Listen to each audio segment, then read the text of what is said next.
Rahasia menarik harta, tahta, cinta bersama motivator Mbah Suprapto Wawan.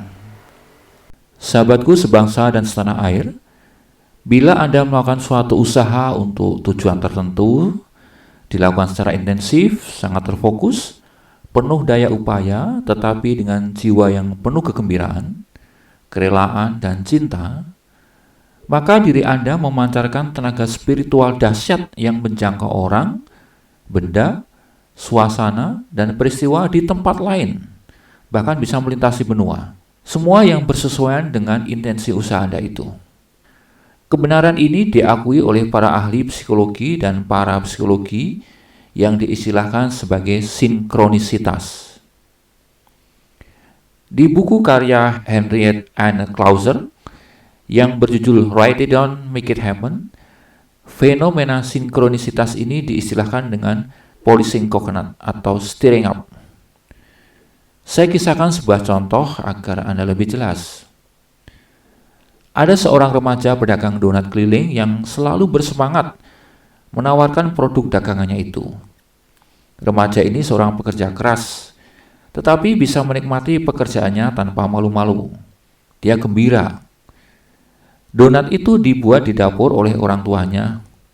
Bahkan ketika harga terigu dan minyak naik secara bersamaan, sehingga ia harus menawarkan donatnya dengan harga jual yang lebih tinggi, ia tidak merasa khawatir akan kehilangan sebagian pelanggan.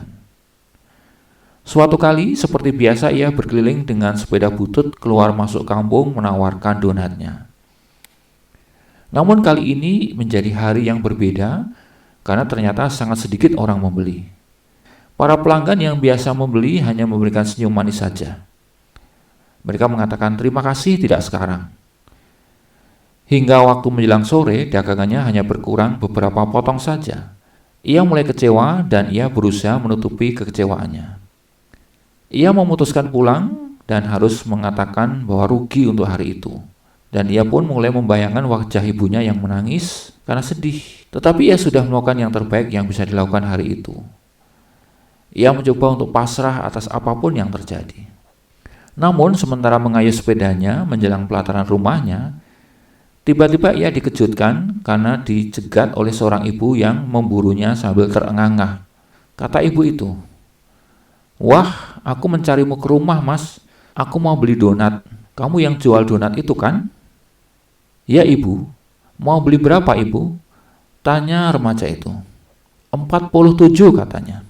47 apa? 47 potong. Remaja pedagang itu terbelalak. Ia tak percaya mendengarnya. Sebab selama ini kalau orang membeli paling hanya 2 atau 5 potong saja. Tetapi kali ini kok ada orang memborong sedemikian banyak sekaligus. Pembeli ini pun bukan orang yang pernah dikenalnya. Namun ibu itu menjelaskan bahwa ia bersungguh-sungguh, seraya menyerahkan uangnya tanpa kurang. Remaja pedagang itu justru khawatir bila kue donat yang tersedia di box sepedanya ternyata tidak mencukupi. Maka ia lalu menghitung, ternyata masih ada 48. Bergegas ia membungkus rapi seluruh donat, lalu ia memberikan kepada pembeli yang tak dikenalnya tersebut semua-muanya. "Saya tuh disuruh juragan untuk mencari snack karena ada acara ulang tahun kakek Mbak Indri. Tapi menyebalkan sekali karena snack yang dipesan tidak jadi datang rupanya, tanpa alasan lagi. Jadi kami kelabakan mencari snack. Kata orang, kamu menjual donat enak, maka aku mencari ke rumahmu." Kata ibu itu, seraya bergegas tengah berlari, segera meninggalkan penjual itu setelah menyerahkan uangnya. Sementara pedagang itu pun lalu pulang dengan mata berlinang air mata, memuji Tuhan dan penuh keheranan. Sahabatku, itulah yang disebut keajaiban. Jadi mengapa seharian dagangannya tidak laku? Lantas bagaimana mungkin kemudian muncul wanita tak dikenal itu yang mencarinya untuk memborong dagangannya itu? Disinilah berlakunya prinsip sinkronisitas itu. Penjual donat ini melakukan suatu usaha berjualan donat secara intens, terfokus, penuh daya upaya, tetapi dengan jiwa yang penuh kegembiraan. Walau sempat ada sedikit kecewaan hari itu.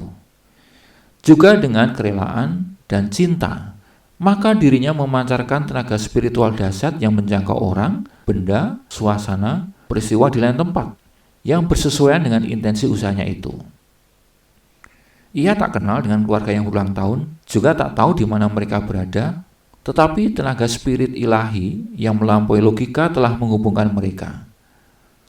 Hubungan ini terjadi karena kuatnya intensi yang dipancarkan oleh sang pemuda dan kebutuhan mendapatkan donat dari keluarga yang berulang tahun itu. Apakah itu berarti usaha sang penjual dengan mengayuh sepeda dari kampung ke kampung sejak pagi sampai sore sebelum bertemu ibu tadi menjadi usaha yang sia-sia? Tentu tidak. Dari usaha sepanjang pagi hingga sore itulah yang menghasilkan pancaran intensi dahsyat ke alam spiritual. Penjual ini tak boleh duduk diam saja dari pagi sampai sore, lalu berharap di sore harinya bertemu ibu yang memborong dagangannya. Hal ini tidak bisa. Bila pagi hingga sore sebelumnya tidak ada upaya berdagang yang serius, tidak sungguh-sungguh, tidak keluar masuk kampung, maka tak ada intensi yang dipancarkan ke alam spiritual. Berarti tak ada orang ulang tahun yang menyuruh pembantunya untuk menemuinya guna memborong donat. Bisa saja ibu tadi akan mencari ke pedagang lain, atau malah mungkin tidak membeli sama sekali. Inilah yang dinamakan sebagai fenomena sinkronisitas. Jadi, bila mana Anda punya keperluan, lakukan saja apa yang bisa dilakukan. Jangan pedulikan apakah berhasil atau tidak. Berbuat saja yang terbaik berdasarkan keputusan akal sehat kamu. Ambil risiko gagal, nggak apa-apa. Risiko ditolak, risiko keliru. Pokoknya maju saja. Inilah jalan mujizat Anda. Akan ada seorang ibu yang mencari Anda untuk memberi Anda rezeki secara berlimpah dan tak terduga.